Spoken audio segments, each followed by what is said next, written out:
Just give it like 30 more seconds to let everyone jump on.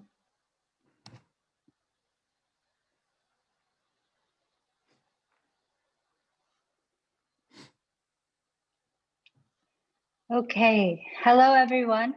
Welcome to our Competitive Intelligence for the Win webinar. My name is Leela Salim. I'm Manager of Customer Success and Marketing at FedMine. I'm joined today by consultant Jacob George. Today's agenda, we'll have quick introductions, the presentation by Jacob, then we'll review using FedMine for competitive intelligence, followed by Q&A. Please use the Q&A box to type in your questions during the presentation rather than in the chat box. Today's slides and recording will be sent out to all registered guests following the webinar. Founded in 2004, FedMine is a business intelligence platform that analyzes and simplifies the increasingly complex federal business landscape all in real time. We provide our clients the visibility they need into their addressable market of business opportunities. With FedMine, you can receive twice daily alerts based on opportunities and contracts within your market. Build a pipeline of recompetes and newly forecasted solicitations, track and dissect your competition's federal activity, quickly view agency profiles, and so much more. FedMine aggregates from 17 different data sources and integrates them into one user-friendly platform. Some of our primary sources are FPDS-NG, Beta-SAM, USA Spending, GAO, VIP, GSA, and so many more. While our main clientele are government contractors, anyone who has a need for federal spending and opportunity data can use FedMine. This includes federal agencies, PTACs, and other support organizations. I'm pleased to introduce our speaker today, Jacob George. Jacob's diverse background has focused on successfully running competitive pricing organizations and leading significant price to win and business proposals for federal contracted procurements. He provides cost and program management strategies for multi-million-dollar procurements ranging from $1 million to $20 billion contracts. Combined with his unique experience of proven technical, finance, BD, proposal, team building, and strategic skill set, he's an expert in providing a wide variety of consulting services to achieve goals beyond what is required. With that, I'm going to hand it over to Jacob. Thank you, Leila. Good afternoon, everyone, and thank you again for taking the time to attend our webinar here today. We've done this a couple of times before, and I'm a FedMine user. I don't want to say I'm a power user, but I am a user nonetheless, at least for the work that I do, which my firm provides main realms of services. One, and the most prolific is price to win analysis for your competitors. We also do competitive analysis, which is slightly different.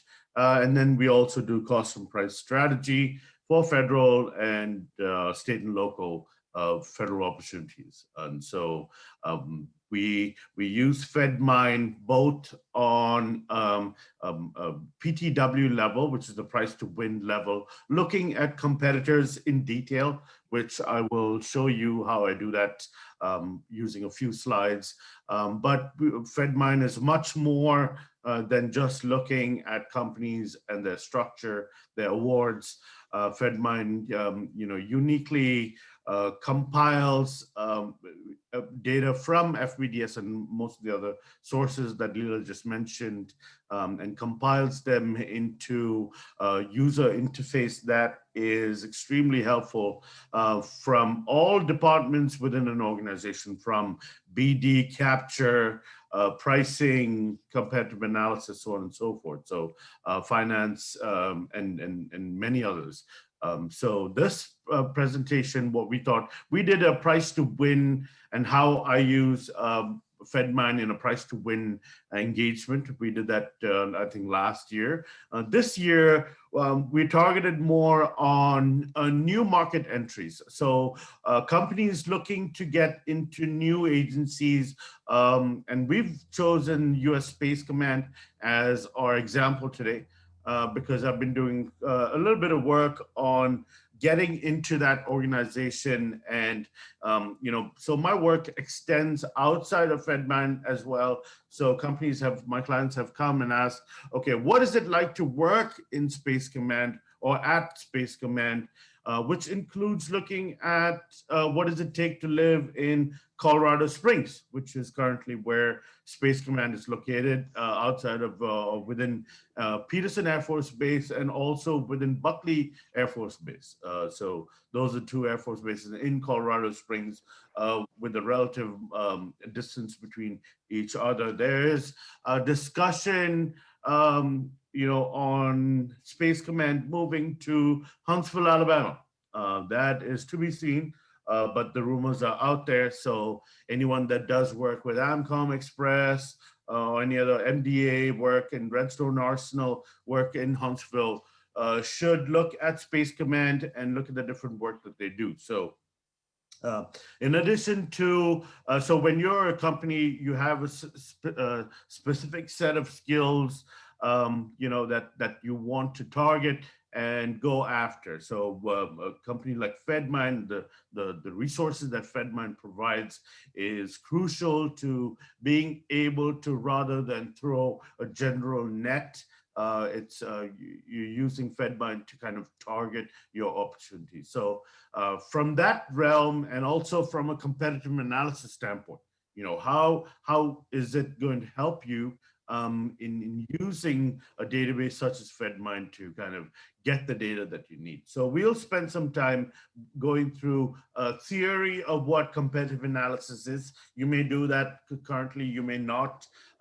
Competitive analysis, I feel, sits in the middle of the intelligence process, in that you have BD and capture, you have identified who you want to compete against or what you want to go after. You do the competitive analysis, and then you may do a price to win analysis looking at numerics. So competitive analysis is more quantitative, or more qualitative, while price to win and other rate comparison are more quantitative. So you want to bring those together. So that's what we'll be talking about today. So what is competitive analysis? Why do it? So you do a competitive analysis if conducting an analysis will help you elevate your probability of win.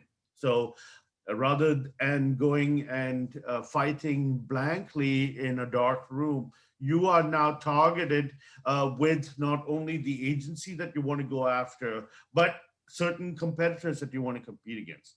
If there's a new IDIQ, now we're in the midst of contracts being merged together. So there's a number of different agencies that are taking various different programs and merging them together, and then using that as a streamlined vehicle for government contracting. So if a program that you're currently working on as a sub or as a prime is being merged into one opportunity, then you want to do a competitive analysis or price to win to address your weaknesses and your competitive strengths. While conducting a competitive analysis, many times we are able to recognize or realize or understand capabilities and strategies that are being employed that are far greater than what your current capabilities are. So you want to refine them. Maybe it's new techniques or new methods or new innovations of how to do or what your business is good at. So conducting a study, from a qualitative standpoint may help you understand that as well. And same quantitatively, you may come up while doing a competitive analysis, you may come up with new pricing strategies, cost and price strategies that you may employ. For example, and this is a very elementary example, but developing a material and handling pool. for a subcontractor rates. You may not have that, but while doing your competitive analysis and price to win, you may come to the conclusion that, hey, we are competing against a company that mostly does most they have a ton of subcontractors. That's how they get their technical and their past performance and their small business utilization scores higher. So how can we do that while being cost effective? And then finally, you do a competitive analysis to strengthen your win strategy. At the end of the day, we are here in this business to kind of win work, and all these BNP activities that we go through are there to strengthen our win capability. Many companies use P-win as a factor of whether an opportunity is worth going after. But especially in a task order environment, you want to be sure who you're competing against, how often you are successful. Even if you fail, if you lose the task order, you want to keep a count of them, so that will only strengthen your next proposal, proposal that you do for that task order. Next slide. So price to win versus competitive analysis, we've already, so that's the biggest difference is the quantitative versus the qualitative. What is price to win, right? Price to win on a per proposal basis is a detailed results-based assessment of the price that your competitor is most likely to bid. And the slide that I will, the example that I'll show you is using competitor data. So there are two levels of doing price to win. Both are all quantitative. So it's all numbers based, right? So you want to look at the agency. What agency you identified your competitor, but you want to see what agency they do their work in currently, right? What NAICS code have they been awarded? And all this information is downloaded into Excel. That's how I make best use of my FedMind reports for a competitive perspective, where I download it and I'm looking at companies where you can get executive compensation.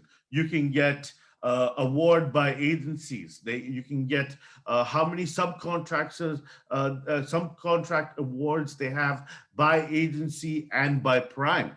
So who are they partnering up with? And when you do a competitive analysis or even a black hat, if you are in the BD realm or if you're, capture manager, you want to do a strengths and weaknesses for an opportunity. So who is your competitor going to partner up with, right? You want to partner up with, so we know, for example, SAIC, they're going to be one of our competitors, but who are they going to, partner up with? Are they going to partner up with Maximus or another small business like Evans for a particular opportunity? So you want to be able to understand under which NAICS code you have prime and sub teammates and what their history of awards are. So that's something that I do. And who I'm competing against, companies.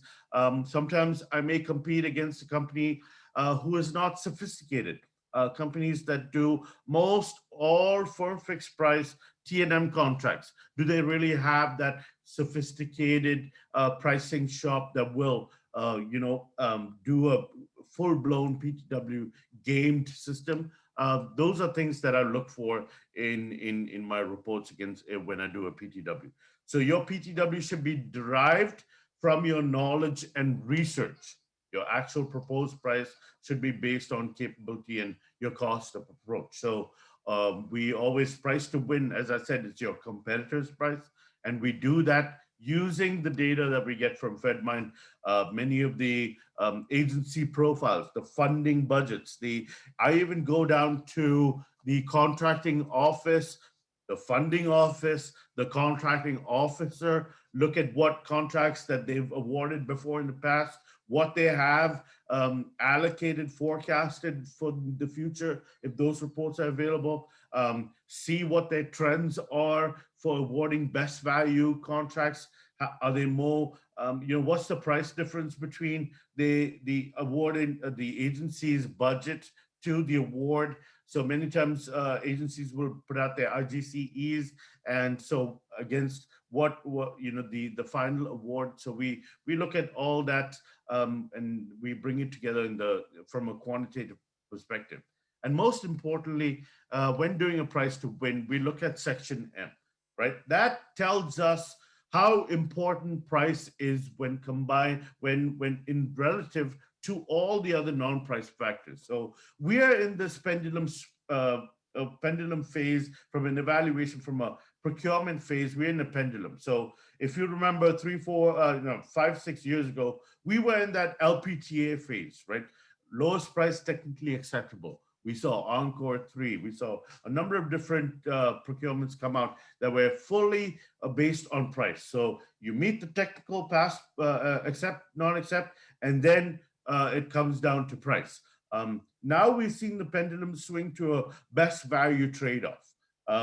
But again, who knows, with this administration, we may see the pendulum stay there or come down, especially for DoD and non-civilian contracts. We may see that pendulum come down, since the budget is more for infrastructure, solar, wind energy, so on and so forth. So we may see many of the procurements for the DoD contracts, the three-letter agency budgets. We may see that come down to an LPTA. So it's very important to understand how the government evaluates price, right? Is price king, or does statements like, when combined, the non-price factors are significantly more important than price, right? So my firm, we quantify those adjectives that the government has, and then we provide those results to our clients using the price to win and the evaluation as well.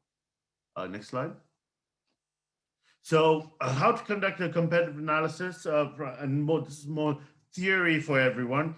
Identify the competition, obviously, that's number one. The second is to identify 2 or 4 other strong or representative competitors.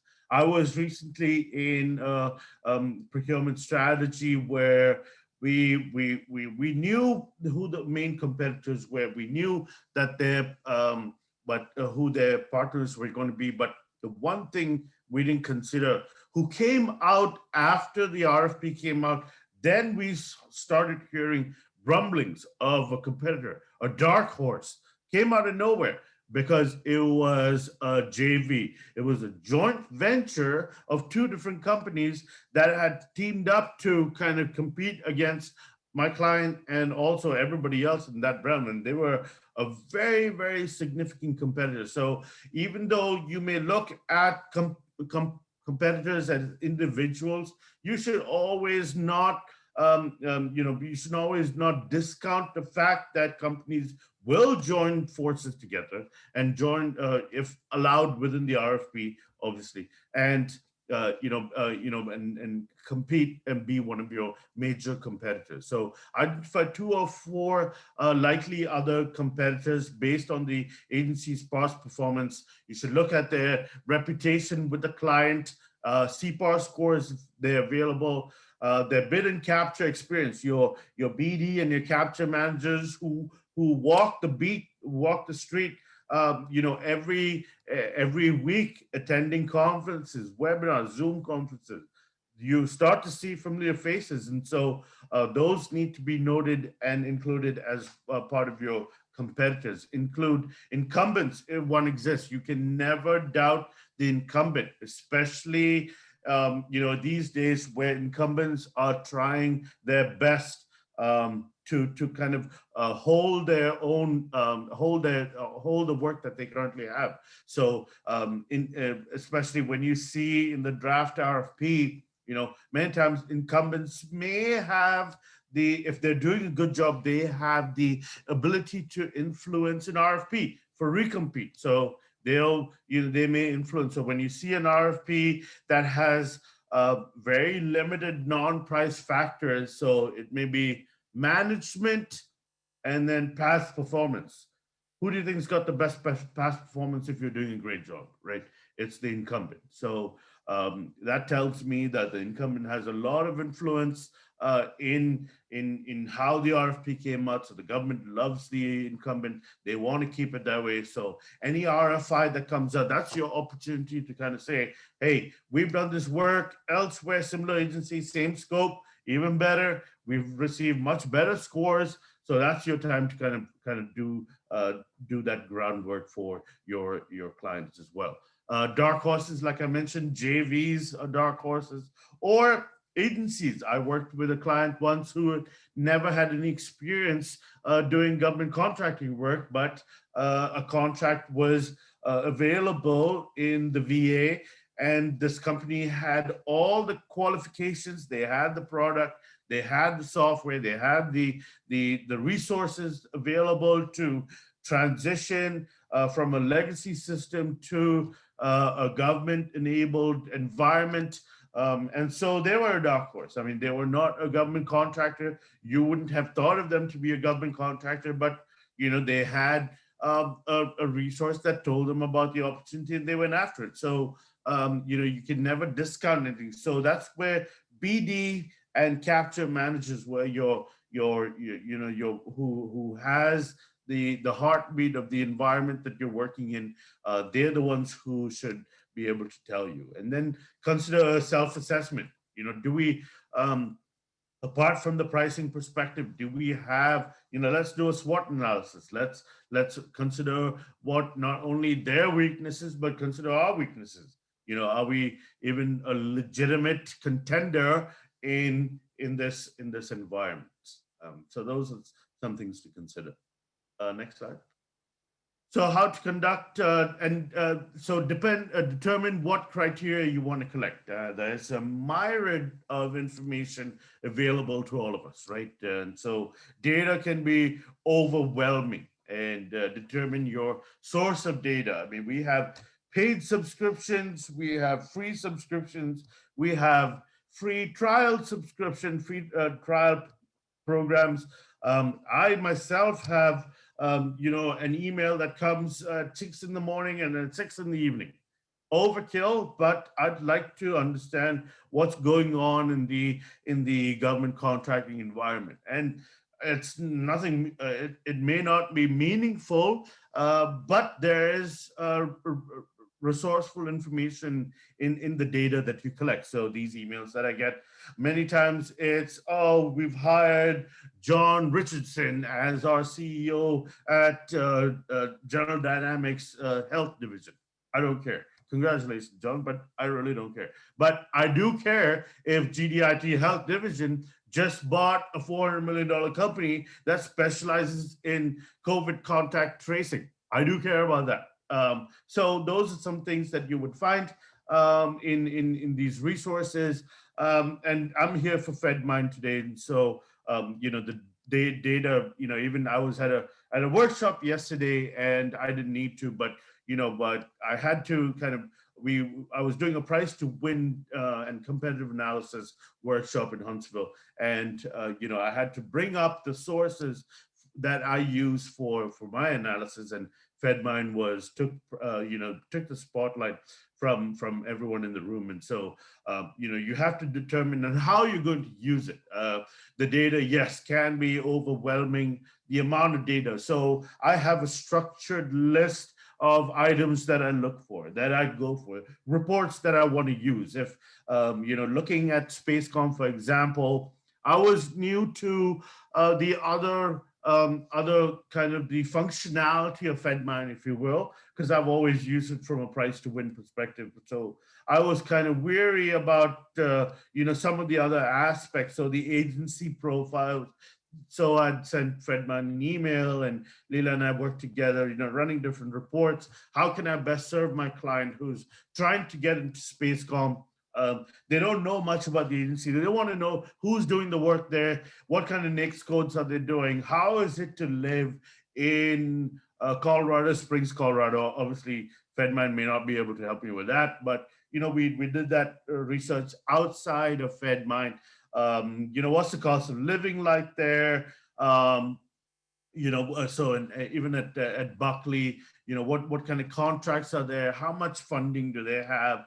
What is the profiles for, Peterson Air Force been there for a long time. So outside of Spacecom, the Air Force also has a significant presence there.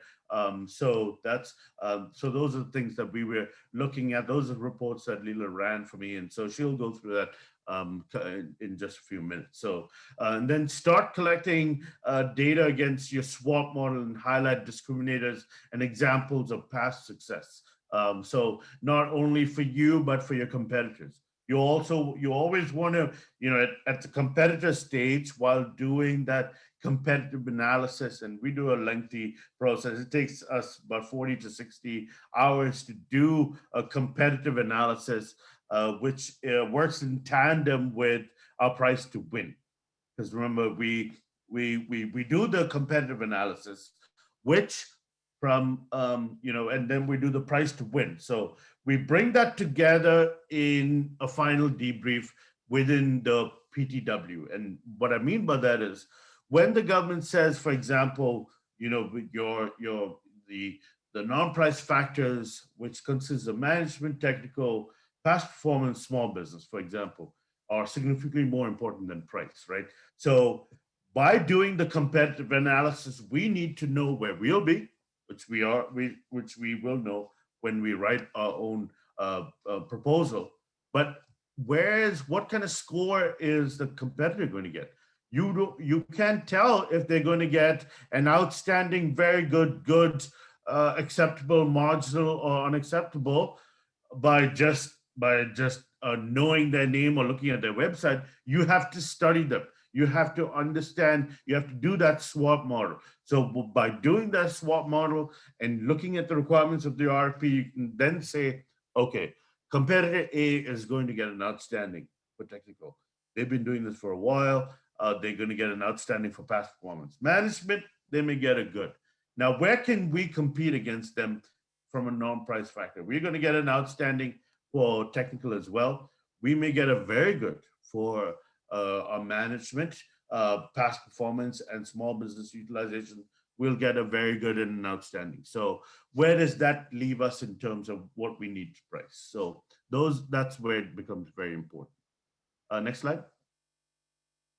So using the right sources, you have to consider the source. Like I said, there's a myriad of databases, and there's the Google. That's the king of all research websites. So government personnel, many times I know firms that on your behalf will go and talk to government personnel to see how busy, how they enjoy, how responsive the current incumbent is, and so on and so forth. FOIA, you can always do a FOIA request. Prime contractor, subcontractor personnel, if you have resources that you can reach out to. Obviously, publication archives that are always available online nowadays, internet sources. Like I said, there's a GovCon, so many GovCon different forums that you can join, and on a subscription basis, you can get access to their information. Existing award contracts, prior source selection documents. What I found, GAO reports are a wealth of information. I'm not sure if anyone is as geeky as I am, but when looking at, if you go to gao.gov and put in a name of a company, you can put in, any like a large firm that you compete against. Maybe they won't be in maybe the company has never filed a protest, so you'll have to find a like company, or even the agency, Army, Navy. Most all the agencies, any protest or protest that's been applied for, you can get that. You can get copies of it. And the beauty of that is they do provide detail as to the results, the reason for the protest, who was protesting. They'll provide you with pricing information. The total price for company A and company B. They'll explicitly name the company. Scores, any evaluation scores. So company A scored outstanding for management. So it's worth a look, and it's gao.gov again. it's kind of nerdy, but I mean, you have to sit there and read like legal documents, but it gives you an insight not only to how the competitor has performed, but also into the agency's thinking. So remember, GAO sits separately from the agency that you're bidding against and the competitor. So it gives you an insight into both organizations. And Jacob, just to cut in there, I was planning to show how you could actually access that information through FedMine. Oh, perfect. Okay. Yeah. All right. See, something I didn't know. Okay, you can go ahead. All right. Next slide.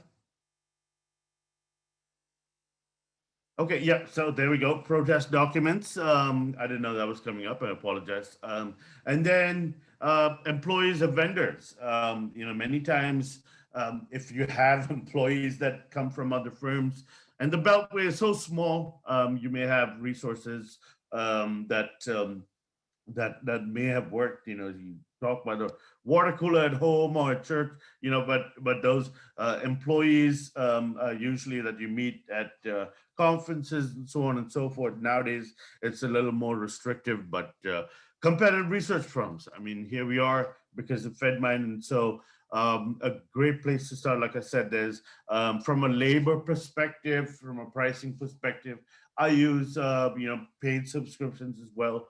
For salary information, I use ERI.com or Economic Research Institute or Western Management Group to get my salary data, which have tons of different capability. The government, I don't use any free websites such as salary.com or payscale.com to kind of get my data. So that's something that I found very useful. Prior news articles, that you find, to look at mergers and acquisitions.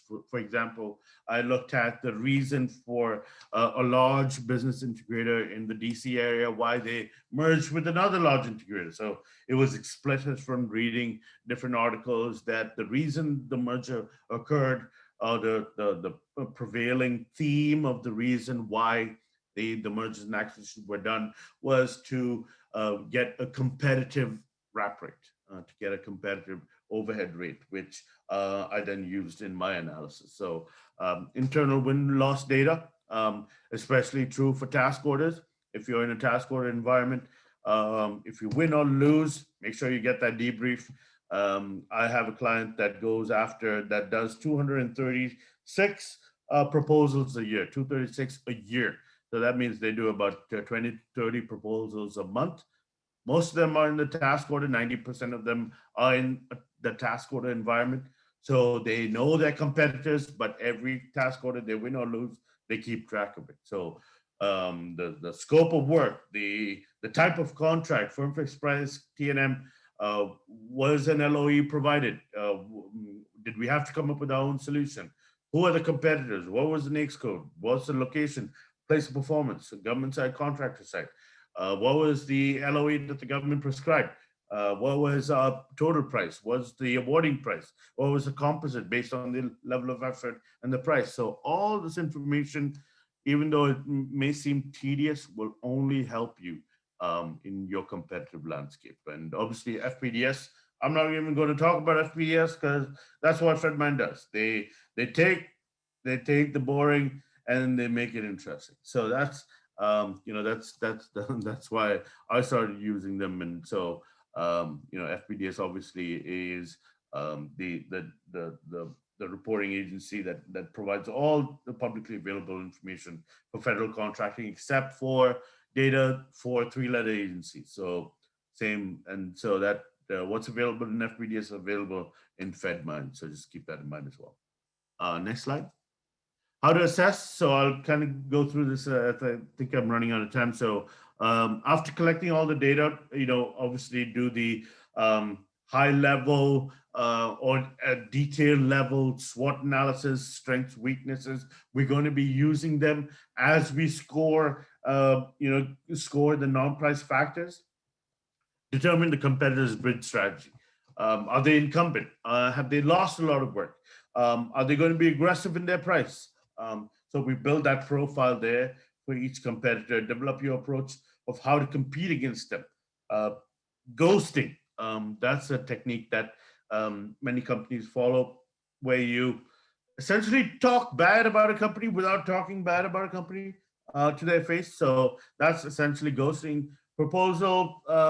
Those that work on proposals can explain that concept better. I'm probably I just botched that definition. Create honest scoring based on collected competitive information. Now this is tough. Uh, Honest scoring is tough because when you're in an organization and you're trying to score, like I said, you have to score yourself and your competitor. So your competitor gets an outstanding management, very good for technical, and then good and good for past performance and small business. And so now it comes time to score yourself.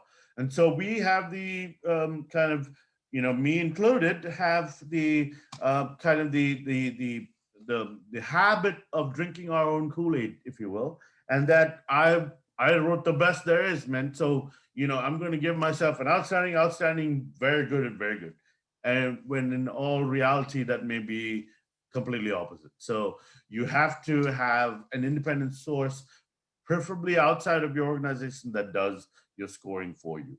And then develop recommendations on how to improve your overall stack ranking. So if you are at a pink team or red team, if you are at a good and you need to get to a very good or an outstanding, competitive analysis will let you know what you're missing and how to get there. Next slide. So if it's determined that you will not be able to overcome significant strengths that the competition presents, this should factor into your bid, no bid.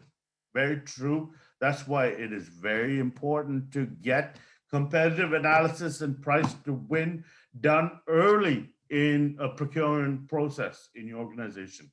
And obviously, you don't have to do it for every opportunity. It costs BNP dollars. It's an investment. It's an intellectual investment, which is important because you have a number of different parties. So if your competitors' strengths outweigh what we can currently offer at this point, that needs to be said loud and clear. So we don't spend, $250,000 doing spend on a proposal that you shouldn't have been writing in the first place. So that's why I always emphasize the importance of engaging competitive analysis and using data from FedMind early rather than after the final RFP comes out. Then it may be too late. You've already started that process.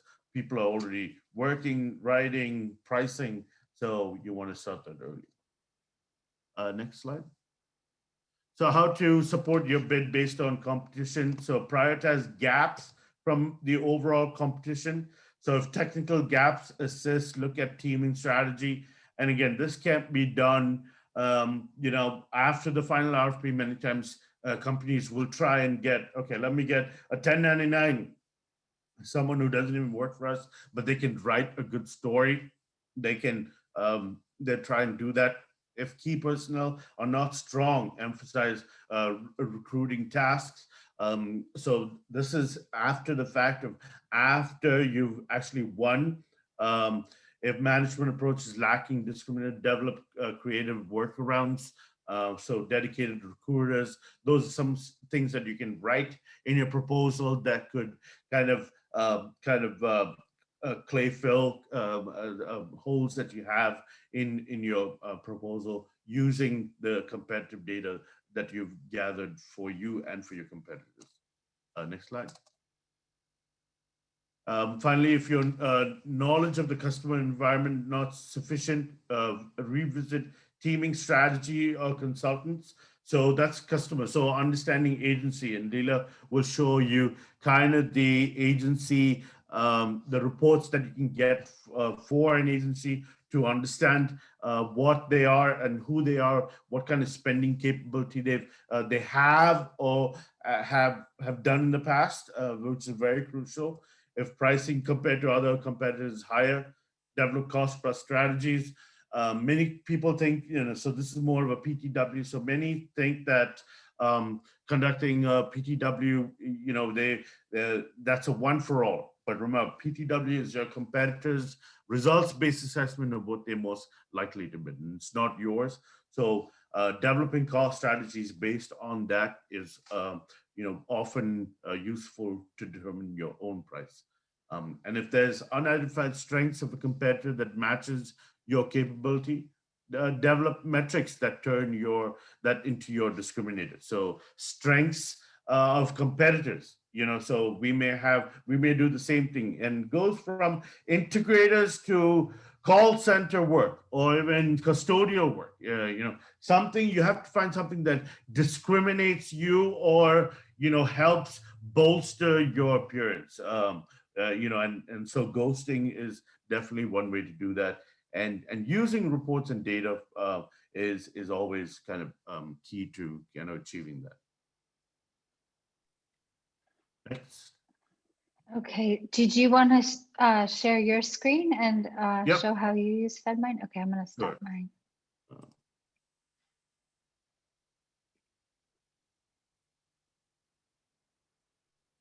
So this is, can you see my screen? Yes. Yeah, okay. So I'll quickly do this. We have only 20 minutes left. So this is kind of the FedMine starting page, the kind of the home page here, if you will. And I'm trying to get, my internet is a little slow. But essentially, so as I was saying, we go through, we were looking at, I'll log in again. We were looking at Spacecom and what kind of work is to be done. So this is kind of the homepage that Leela will kind of show you in more detail coming up. And so I was looking at, let's just say Linquist is a company that I'm familiar with. So this is what I would use. So when you click on link, you have three main boxes here. I look at company name. This is what, when I do PTW, I'm looking at a competitor, a specific competitor. So I'm going to go look on that profile, and it'll give me a summary. And remember, all this is downloadable into Excel. So it gives you kind of the same neat, except for the graphs, all the other data is available. So I'm at this point, I'm looking at, at Spacecom for their work, but this report in general, you can see that they provide executive compensation or compensation for the top 5 executives. And so this is, why is this important? To me as a pricer, this is very important because it gives an idea of the G&A. I did a research in a company yesterday that had $40 million in total revenue, but they paid their top 2 executives over $1 million. So that revenue didn't really make sense for the compensation, but hey, to each its own. And they have come to find out they had extremely high wrap rates, and that was one of the reasons. So, so these are the items that I look for. So if you're looking at Spacecom, for example, Spacecom part of Air Force, and so let's go ahead and look at the Air Force 2020. Linquist did $212 million worth of work at the Air Force. So I'm not sure that they don't delineate by space comments yet, at least in this report. But I'm going to look at, let's just look at the second 13 million, what they won last year for 13.2 million. So I'm looking at that. And then I get an idea. So, okay, so here we go. So the address for the prime is in Los Angeles. The place of performance, Colorado Springs. Hey, so it's, it doesn't specifically say that it's for Spacecom, but it gives me an idea of what kind of work they're currently doing in Spacecom, and it's out of their Oasis Small Business Set Aside pool, pool 5, more specifically. And look, they have subcontractors that they've listed, which includes Booz Allen, AT&T, so on and so forth. So I haven't dug into what kind of work this is, but this is the kind of detail that although is available through FPDS, that it's just on a one-click, but 2-click basis, you can get data that provides this information. So looking at the requesting office, the contracting office, you can even go into that detail. So this contracting office FA 2518, they've provided it to Sigmatech, they provided it to Linquist, E3 Federal, Apogee, Saudi Solutions, and I'm going to almost confirm that this is based in Colorado Springs. So now I'm looking at work that's been awarded by this agency, and so then I can start kind of diverging into, okay, what kind of work is E3 doing? At the Air Force. Okay, look, it's a SATCOM program management office support. They just won it, and this is at Fort Meade. So it's other professional services. So it's not really out of, but it's also again out of the OASIS Pool 1 data. So that's the kind of data that I look for, and Leela will now kind of give you an idea of how she uses FedMind for how she provides the reports from a competitive standpoint. Leela? Yes, let me share my screen. Thank you, Jacob. Okay, so I am just going to move this down. So to touch on what Jacob has already showed us, and because we have time clicking away, I just want to show how you can access the budget within FedMind. It's a great place to see which agencies have set aside funding for space type initiatives, or in other cases, whatever initiative it is that you're pursuing, and see what they're planning to do, and if they're planning to grow these programs year over year. In this case, you can see that these space type focused funds have been budgeted out through fiscal year 25. And it's always really important just to make sure that the agency and bureau that you're targeting is fully funded and planning to really grow before you spend your time and energy on that pursuit. So that was one thing I wanted to touch on, that we do pull that into FedMind. The other thing is looking at the agency profiles, which I know Jacob did talk about. You can get down to the bureau or major command level here. You can also get down to the base. I just chose Spacecom, and it's just a top level view of everything that's happening at that agency. So you can see the top prime contractors that are winning. This is all in fiscal year 21. You can see the top small business primes, and then actually switch over the socioeconomic status based upon what it is that you're looking for. And then Jacob talked about the importance of seeing what are the top contracting offices and funding offices, so you can follow the money, as they say, and really see who's putting out the most awards. And then the top 10 spending by GWAC, so you can get a good idea of these contract vehicles that are being used, and if your company is looking to on-ramp at the next time that opens, that's a good way to start to see where you should focus your energy. And then last, you can see the top NAICS. And so all of these, you can drill into them and see the contractors that are winning. You could see the breakdown by NAICS code, and so on and so forth. So this is another great place to start to just gather that important data. And then Jacob was showing us, looking at the companies that are winning. I pulled a 3-year contract report from Peterson Air Force Base. And it gives you a summary of 691 companies that have won, a total of over 622 million in the past 3 years. So you can see a summary from these graphs. These are all interactive if you wanted to refine the data at all, but you can see the top primes. There's that Linquist Corporation that Jacob was showing us. Here's the top NAICS codes that are being awarded out of Peterson Air Force Base, how they're winning by set aside, and then what percentage has gone to small businesses here compared to other than small, which is pretty awesome to see. And then as you scroll down below, this is where you can get into those contractors and contracts that have been awarded. So this would be where you would spend a lot of time really looking into your competition, or if you're looking for teaming partners with past performance, this would be a great place to go and dissect that information. So Jacob showed you, and I will be really fast here, but I just want to show how the Linquist award, Jacob touched on how you can see the subcontractors that are being reported. You can see the contract vehicle that's being used. Because it's on a GSA, we won't have that original solicitation. We can also see it's a small business, total small business set aside, the NAICS that was used, and the requirement. One thing I did learn from Jacob is that you get a lot of good transactional details from looking at the task order and summary analysis. So you can get pricing information, downloading this to Excel, all of these contract descriptions for the individual task orders. A lot of times will give you some good pricing information that you wouldn't otherwise find. And then you also can see on every task order the number of subcontractors and the number of sub awards. So it's very tied together and connected.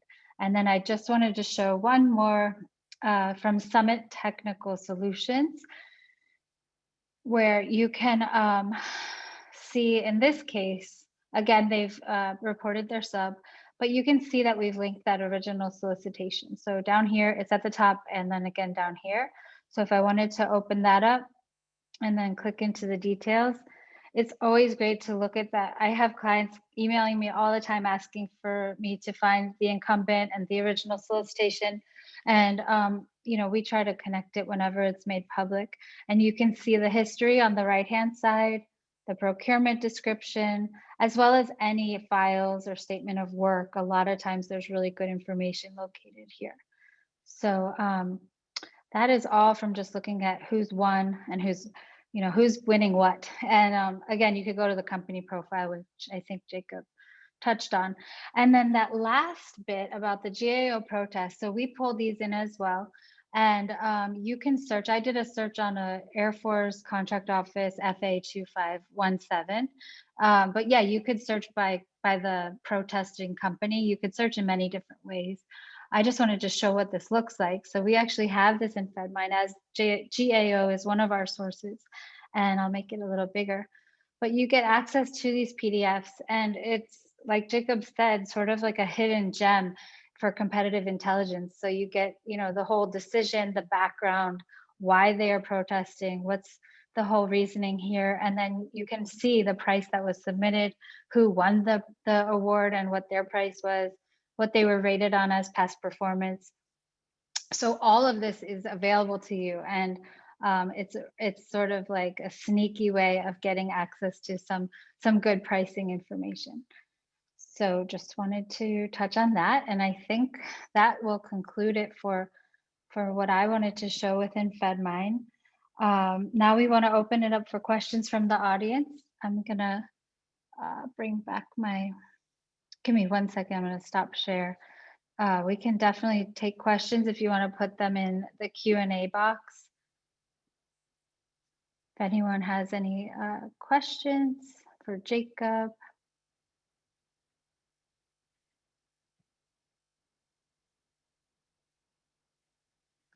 I'll share my screen. Oh, it is.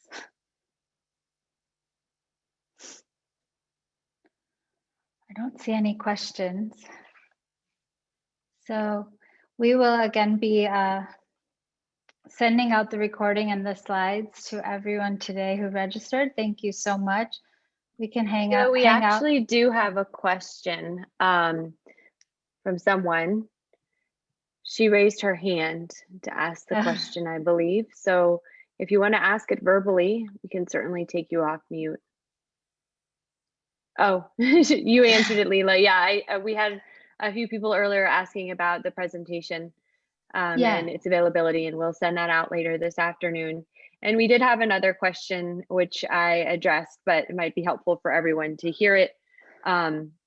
Wondering if this program, meaning FedMine, is good for market research. And 100%, it is great for any type of market research, but particularly as it relates to the federal agencies, you can use this for market research to identify vendors, small business vendors. You can use it for goaling and, various different purposes. Thanks, Lindsay. Thank you, Jacob, so much. If anyone has any other questions, I see one actually. Oh, thank you. Yeah. All right. Thank you. Thanks, everyone. Have a great rest of your day. Thank you. Bye, guys.